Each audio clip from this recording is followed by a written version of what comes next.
Okay, let's talk about mental brilliance and the neuroscience behind mental brilliance. Now, mental brilliance, this is a term that can really be used to describe your cognitive, your emotional, and your social development.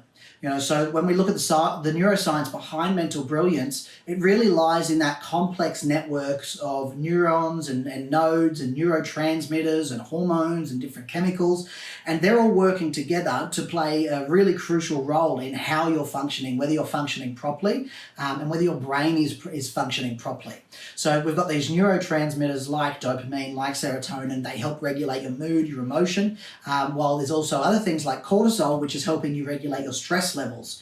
So these are all happening, and what they're really trying to do is they're trying to balance each other out. That's really what our body does. It just tries to balance ourselves out as we go along. So the key to great mental brilliance is being able to have a healthy balance of all of these substances so that we can actually maintain an ongoing and a sustainable mental well-being. Now, the brain, when we talk about mental brilliance, it also relies on different neurons to transmit information throughout the body, right? So we've got these synaptic connections where something fires and it connects with something else, and that allows us to process information really quickly and also really accurately. So if we've got a hormonal imbalance, that's going to cause problems. We need a hormonal balance to be able to have everything functioning properly. And that's going to give us those endorphins that help us not only to focus, but also to increase our energy levels, right? So let's look at this as one big package. How does this affect our lifestyle, our life, what we want to achieve?